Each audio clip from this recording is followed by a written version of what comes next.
everybody's voices don't have to go all over the house. Got it. That makes sense. Yes. This just connected to my phone, so oops. Yeah, Okay. I like doing it. I mean, I'm not doing it now because I'm just home and it's pretty quiet. But I like having it too because then it's even if I'm using the camera microphone, Yeah. it kind of avoids the having speakers and the speakers bouncing back into the sound and the microphone and all that. Okay. Yeah, the echo effect. Yeah. I got to turn the Bluetooth off in the phone. That's what I got to do. So that's easy. Yeah, it connected to the phone automatically. So Got it.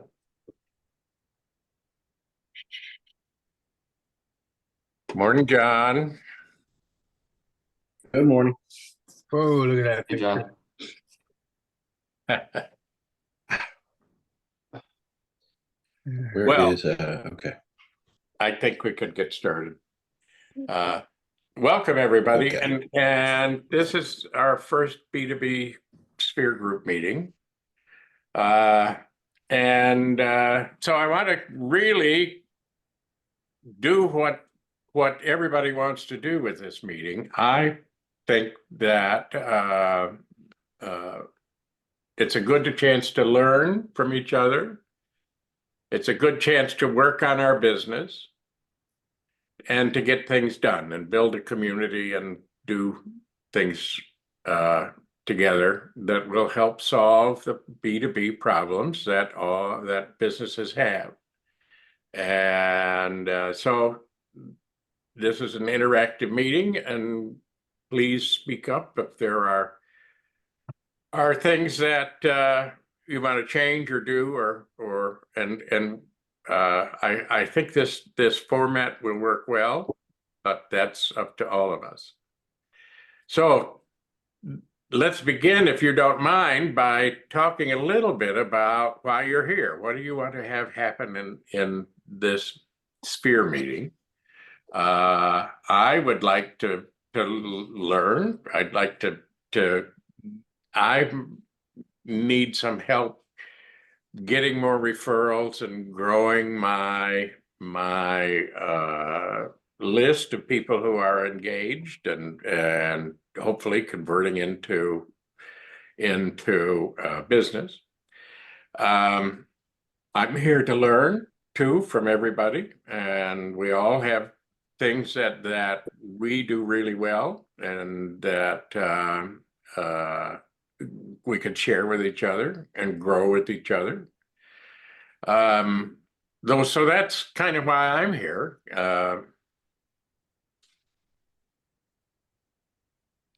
So I expect that to happen. Yeah. I'll jump on that and say the same thing. I mean, I think there's always something that we can learn from each other. And, you know, wherever referrals come from, you know, I think just keeping an ear open, ear close to the ground or ear open. I never know, like eyes open, ears closed. I never know what the right combination of like senses are, but or is. But you know, referrals can come from anywhere, so it's just sort of staying tuned into those conversations and listening for the right cue, I think, in a lot of cases. I've got the same goals, and if you didn't notice, Maya's on the chat there. Yeah, I Oh, Yeah, oh, yeah. come on, other way. She can't speak, but she's got some tech issues. Okay. So Yeah, and I will just tip or follow on what you were just saying, Bob, because yeah, I work with other companies for the most part, and that's who I would like to be working with. And I am not a natural, when somebody comes to me about their thing, I ask them about that thing. I'm not great at either butting in or whatever phrase you want to call it, to like pry into other areas where I might be able to help them, because it's quite possible they have needs that I could be referring to other people that have nothing really aren't in my area. But so it's sort of learning about what other people do at a high enough level that I can find ways to sort of interject with that. So I'm not just like kind of tuned in, I'm kind of like hacking in to figure out, not literally hacking their systems, but you know what I mean. Why not? But That'd be- like I said, I had some of the same things that as everybody with this, but I had an experience last night for the trail. Norwalk River Valley Trail. I'm on the board, and Oh, the executive director said, "Hey, why don't we go to this arts meeting in Danbury? Now we need people to support the trail in Danbury." And I went up there, and I was the only guy from the trail. She was supposed to be there, and I've been doing it for 12 years. So this was all sorts of people that were in the arts, and I've been in the arts. I am in the arts, and I was standing there, sort of like, who do I start with? Because I didn't know anybody there. But a guy came up at the refreshment table and said, "So why are you here?" Just like we start. And I said, "Well, this is why I'm here, the trail and you." And it was a very simple thing. Not that I really love figuring out what to say, but you know, mhm. let them talk. Let them talk. Is one of the things that I've found particularly when you're in a group where people are like the Chamber of Commerce stuff.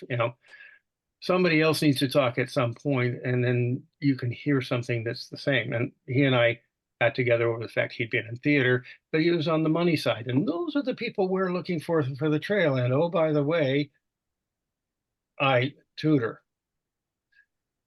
Just sort of listening to the other people, even if you're the third person. I think the third person sometimes is a good way to be somebody you do know, and you hear something that can connect. Yeah. I think those Yes, and conversations can happen naturally.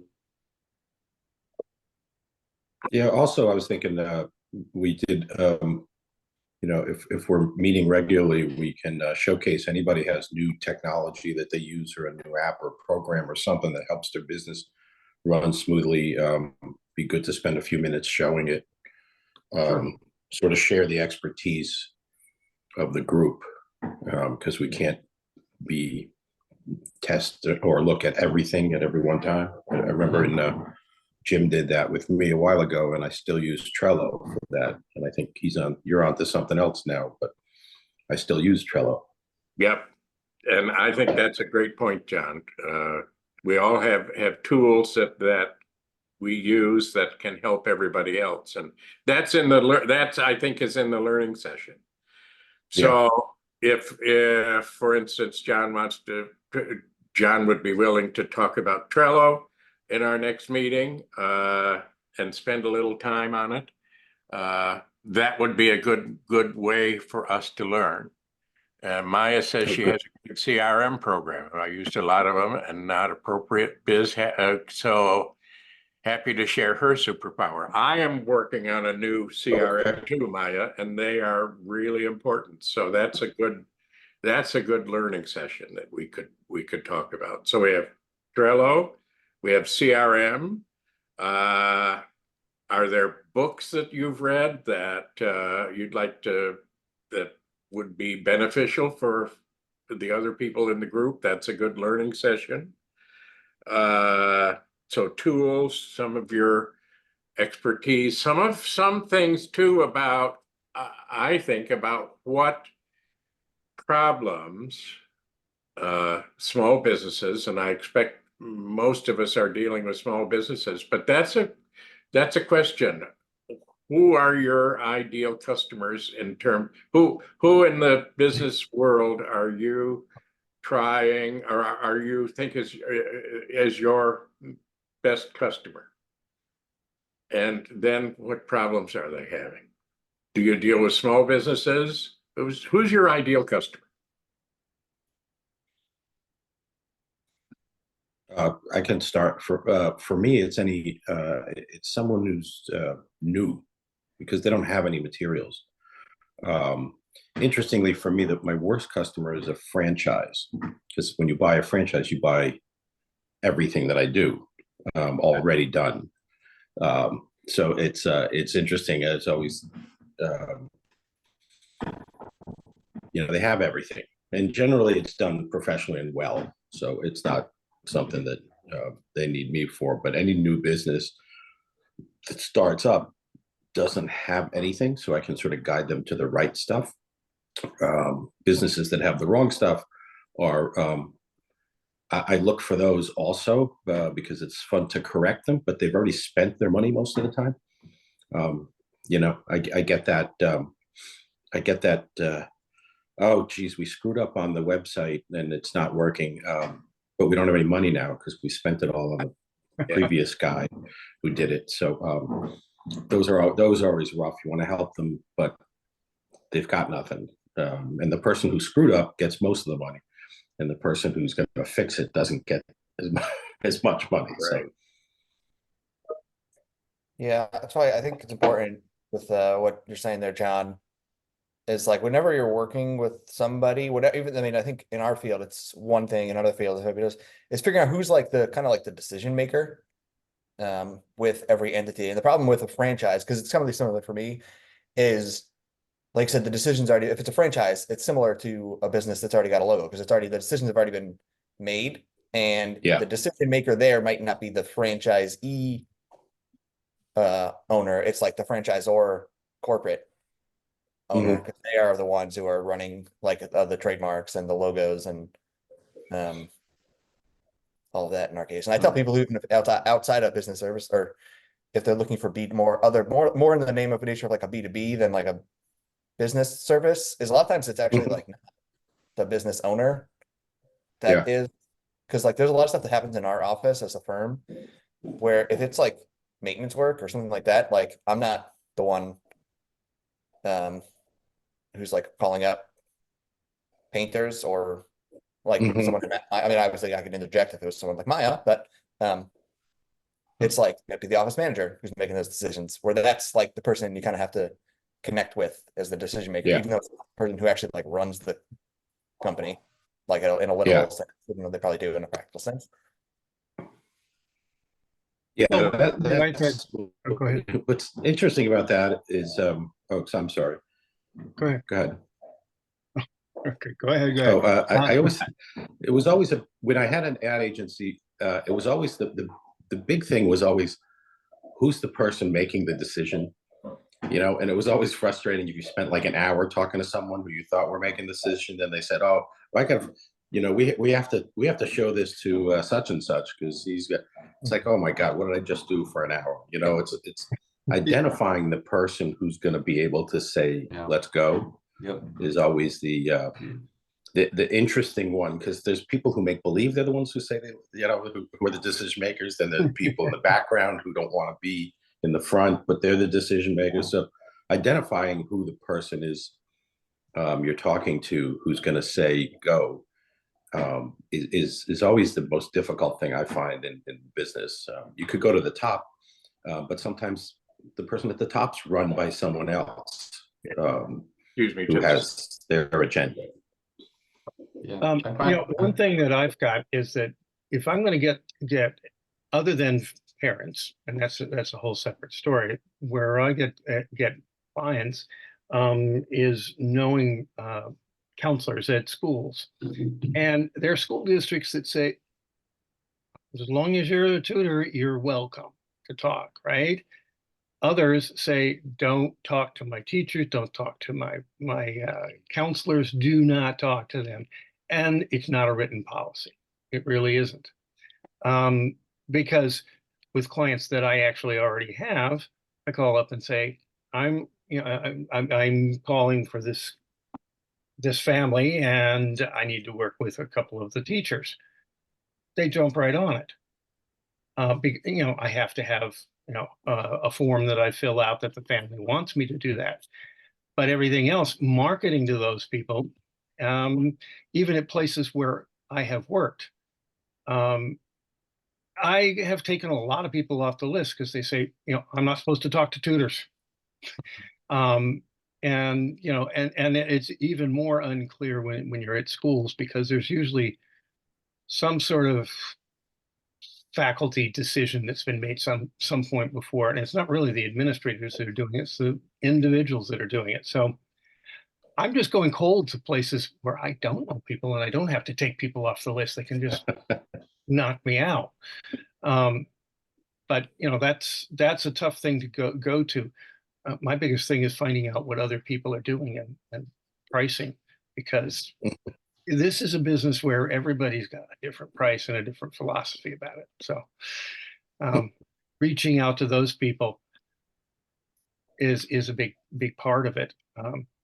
Because I have other tutors that have been sending me a fair amount of what I get, but not people in schools who should be sending me stuff. You know, people that Interesting. Create a a tutor group, and just all talk about what are the ranges everybody's charging. Let's get together on this. it's hard to find a tutor group that's going to be sitting there and wants to share, but you know, you can You buy do it into secretly. Do it secretly. Well, yeah. I mean, I do have individuals at a bunch of different schools. That was the benefit of my moving a few times. But many of them are retiring, so they can still talk to me about it. So, Yeah. but it's one of those doors that has to be pounded on a lot. Not that it's my area of law, but I will just warn you, I'm pretty sure there's, if you are talking about getting everyone in your field in a local area together in a room and fixing the prices, that is questionable legality. Oh, No, yeah. I'm not talking about price necessarily prices, but practices. Yes. How did you get in the door? You know, you know, Hmm. it's not exactly a price fixed field in Westport, because the national companies that come in and do things, say $40 an hour, and there are people making 150, and math and science people were making $300 an hour. It's a really wide open market in Fairfield County. Wow. So I guess going back to, so like, Jim, what would be your ideal client? My ideal client is a small business owner who, and like many small business owners, who has trouble paying himself, who has trouble making a profit, and doesn't understand, and there's nothing wrong with that, but he's never been taught that there are ways to be sure that you're profitable and manage your money and make more than you can, and make more and keep more of what you make. But who needs help with that? Starving small business owners. Does that make sense? And I would make one more comment too about B2B. It really is B to P, because it's the relationship, whether it's a business or whatever it is. It's the relationship you have with that decision maker that helps people come to you or choose you out of everybody else. Does that make sense? Yeah, I actually like that a lot, because in my world, I am basically a consultant with a lot of, good marketing and research related skills, so I can come in and advise teams on their strategy and execute studies, and but it's all personal relationships. I am often the one who's just brought in because I know them really well. I've worked with them for a number of years. We develop a relationship by doing a really tiny thing as the kickoff project. So for example, I have a client who did a little study it's a hearing aid company, did a study among a list of people that they had gotten somewhere, and they used, I think, Google Forms for their survey. And they didn't know how to do any of the analysis. They got a bunch of data back and they didn't really know what to do with it. And so I knew someone at this company, and they asked me if I would just take a look at the data that they got back, which was frankly pretty crappy. But I took a look at it for them, and I sent them back a one-page summary and a couple of charts. And 3, 4, 5 months went by. Then they called me back and said, we're thinking of doing something a little bit larger with maybe you, and maybe you suggest the kinds of questions that we should ask. And I said, okay. So it was a tiny study, like a first project, and it's grown into, now they're going into Walmart and Best Buy. And so I think that's exactly right. It's not B2B, it's B2P. You have to get to the right initial person, and influencer is good enough for me. They don't have to be a decision maker, because a lot of times the senior people are too busy to deal with consultants or suppliers or vendors or whatever. They want their staff to do all of that vetting for them. And so by the time a decision has to get made, all they're doing is signing the proposal. They're not, that you don't even really necessarily have to have a conversation with a chief marketing officer or chief financial officer or CEO for that matter. So I think that's, in my case, that's exactly right, Jim. I think it's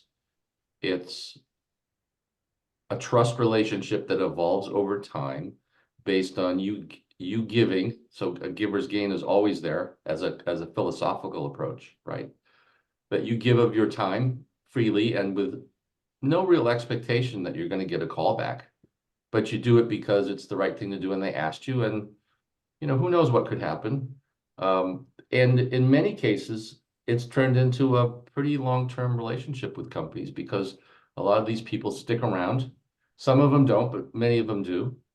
And the ones that don't go to other companies and they remember you, which is another way, but it's all I mean, it's not, we all talk and listen to, somebody like a Krista, for example, who's doing SEO and, all of that sort of, digital outreach. But in my case, it's a lot of, like I said, personal relationships over time and attrition. And then they go to other places and they remember, oh, it was Bob or Steve or Jason or whoever. And they call you back on something else from a different company, so you have to be in it for the long term. If you think you're going to get to a critical mass in a year, just forget it. It's not going to happen. Not going to happen. It's going to take you 5 to 7 years to start to get a flywheel going and get people to start remembering you. And it's got to be really clear, and it's got to be really consistent in terms of what you can do for them. Yeah. So I like the B2P. I like that a lot. One thing that I just tried, just because my wife as an author is doing things like this, is I've gone to libraries and offered them, I'll give you a talk free that is on college application essay. That's the big bingo kind of thing. And someone came to me, actually. It was someone that had brought Bob, from Serendipity in, and said Serendipity would like to have some talks. And Bob and I agreed it wasn't, he was in Stanford. So he handed me to this young lady that is doing it and is handling the franchise in Westport. And I'm trying to put together a group of people that will give talks for her tenants. The idea is that the people there in her field is that they are young professionals just trying to get into Westport or just having moved there. And that they want things like education talks and talks on other things. I know that the other Krista without the H is talking to them too about doing, it's a 40-minute presentation. They don't charge me to do it. They're doing things for their clients. I've been doing it at libraries for free. That's about a 1 or 2% chance that I get somebody that is truly a client. But by giving it to them and making sure that I remind them, I'm giving this to you this year. They've always, even if they don't have a huge turnout, it helps them in the community. So Yeah, I'd love to do that. If you're looking for speakers, that's I am. way So that I could reach people. I've got you're on the list here, so it's gonna be. And again, you never know who you're going to get in that. They're going to market in Westport. They're doing some of my marketing. I'm going to do my own. But the idea is that you have people there that are getting off work and they don't know much about the area or the town, or they just are interested in something new. And so I'm making a list as I'm trying to put together my presentation, because it's a little different than I would do at the library. So Mhm. Interesting. Guys, I have to step away just for a minute to get the door. Be right back. Yeah. Steve, also to go in a little deeper, I don't mind franchises because I've worked for a few.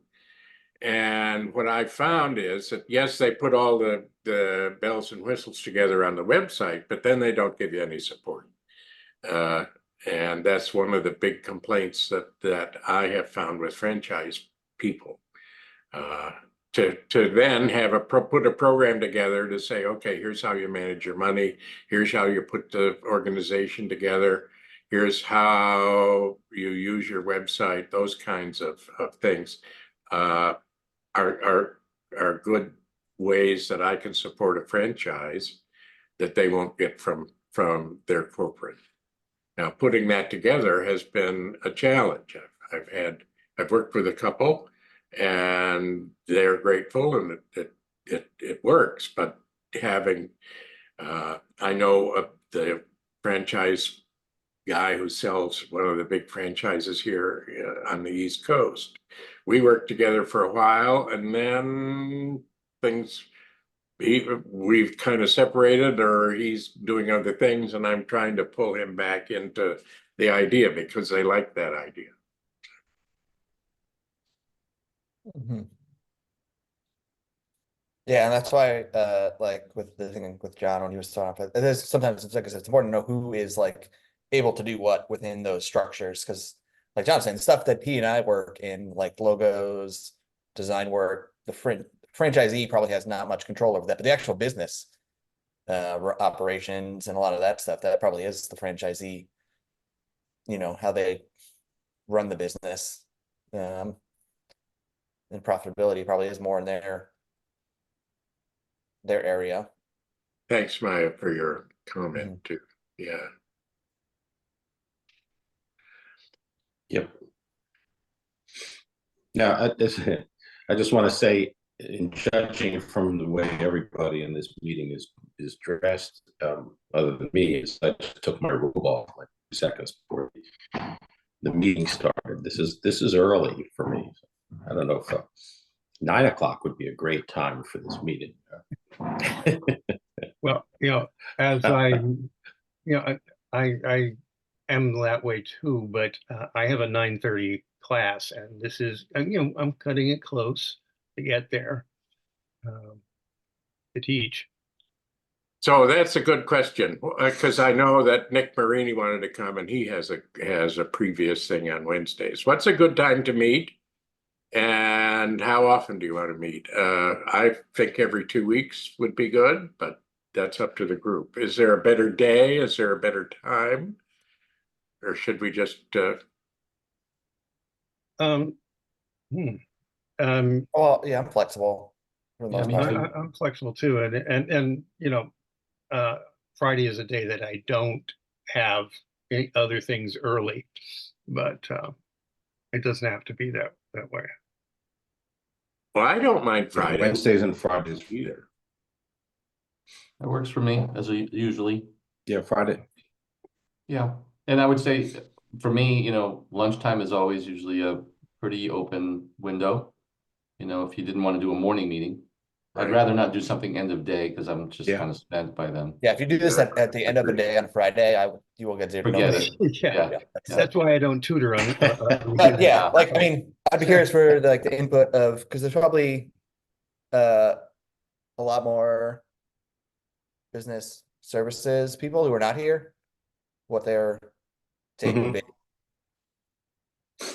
too. So Yeah. Yeah, Well, it's how also many interesting people? to me I don't know the list. since COVID. Since COVID, Friday has turned into an interesting day. It's like everything slows down on Friday. Yeah. And before COVID, I just remember for me, for my business, like Friday was sort of hectic and crazy. People get stuff done before the weekend and everything.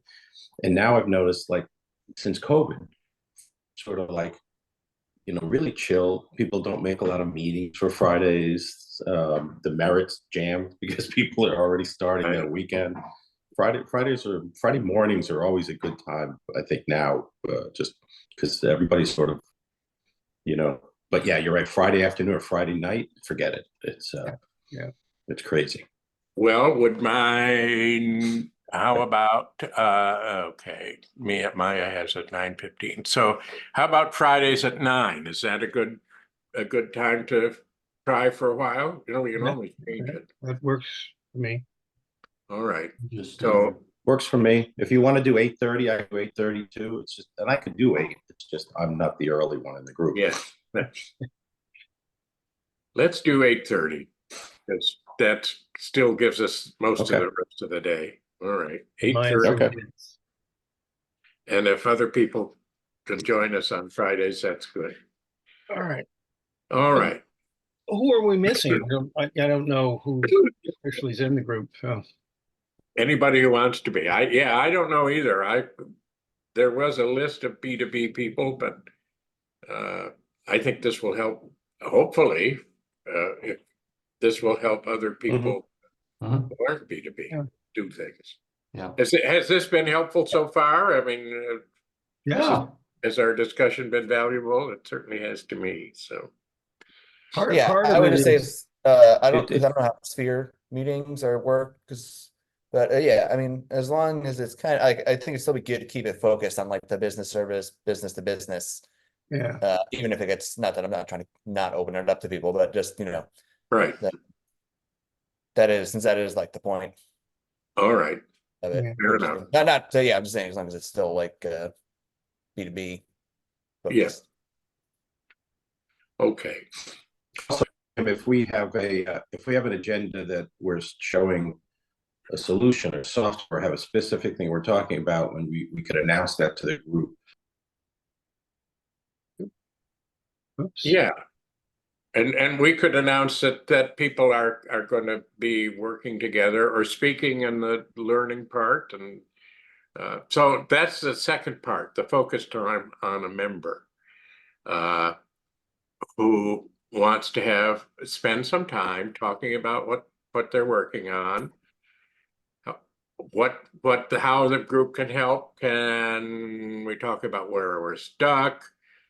What's holding us back? What happens if you don't solve the problem? And how do we want the group to help? Well, we could brainstorm, we could make a decision, solve a problem, get the groups together. And that is, by the way, we should give ourselves a confidentiality agreement that what we talk about here stays here. And if we get into some sensitive things that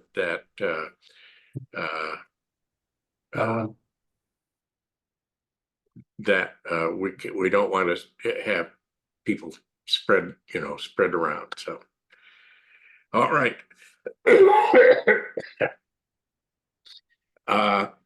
Any takeaways from the meeting? So we'll do Fridays. Sounds like we have an interesting group and that we can really help each other. Any takeaways from this meeting? And if we don't go an hour, we don't go an hour. So, and we won't go more than an hour. But takeaways from the meeting. As you volunteered, you'd be glad to do some of those talks. I know Steve doesn't like to do them, but you're welcome to. And this trying to put together a series of talks for serendipity, at least. Anybody that's willing to do that. Even having been a teacher, doing presentations are tough, but they usually open up questions that help you. Yeah. Yeah, I'm open to doing presentations. I just did a webinar yesterday that was with the American Bar Association. I'm just because I've had in my past BNI, people for their business, they found that the library talks were helpful. It depends for me on kind of like who is the audience, because like I will be honest, I'm trying to get like that's one reason I like this business services, and even though we're talking about having personal relationships, is if I'm trying to shift to doing fewer just individual person Mhm.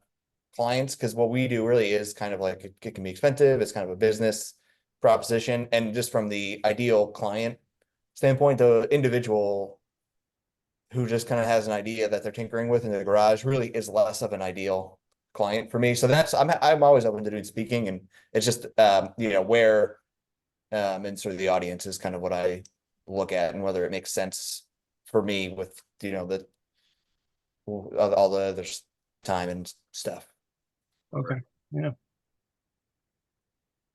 'Cause So I had next somebody who came in meeting, the other day, just as an Go ahead. example of who was, and a lot of times people come in and it's fine when they ask questions, but this was like somebody who I kind of sense he was asking for me to invent his. He was like, "There's something, this field really should be better. Where do I start?" Hmm. And that's just the kind of the, you know, when I have those types of people, it's a lot of basically free time in my office. That's, which is just like a hard, and I'm sure other people will see this in their jobs too, but it's just harder to do those all the time. Right, right. If I had a profit first coach, she would tell me to not spending my day giving free advice. right. All right, so next time we'll meet in a couple of weeks, Friday, whatever that Okay, Friday is in a couple of weeks. I'll send out a meeting invitation, 8:30. And if John is willing to talk about Trello, I think that's a good thing to do. We could talk about CRM, but we'll have Trello next week. Anybody want to have us spend some time with them working for a while to solve a problem they're working on?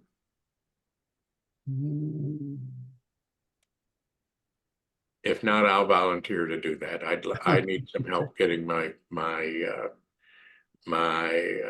list bigger, for example. So, and we could talk about that. Is that fair? I don't want yeah. to hog that, but all right. Are you talking about your email list, like your? My email list, but more. I need a bigger pool of people, yes, so that I can start marketing and getting my marketing message better, getting you know, a better LinkedIn message. I need some help with that because it's not resonating. So we can talk about it if you like. So, all right. Okay. All right. Well, anything else for the good of the group? Oh, so you're, just so I understand, you're talking about the problem, like that'll be the problem thing we talk about next time? Yeah. Okay, got it. I didn't know if you wanted to talk about that now. Okay, next time. So I will come with ideas. Ma is asking about jumping off. And she said, did you assign anything? We haven't done assignments. No, no, but Oh, we I changed the I meeting thought we time. were gonna tell her about that giant book she needs to read before next time. yeah. Yeah. And there's Bob too. I'm sorry, I had somebody come into the house and I had to let him in. What, I missed the conversation. I apologize. So we're gonna 2 weeks from now, we'll meet at 8:30. Perfect. I'm gonna volunteer On a Friday. on Friday. Okay. John, I think, is going to be able to talk about Trello, one of the tools that he uses, and I need some help expanding my on how to expand my marketing so that I start getting more clients. That's what. Yeah, I think we all could benefit from that too. So Yeah. All right. Anything else for the good of the group? No, I think this is a good start. Sorry I got pulled away a couple times, but yeah, I think maybe like John's going to do sharing a tool or a case study. I think that's a great way to just get the conversation going. Yes. Mm. All right. okay. Thank you. All right, guys. See you. Thanks, See you guys. tomorrow. Peace. Yes. Bye. Bye. Okay.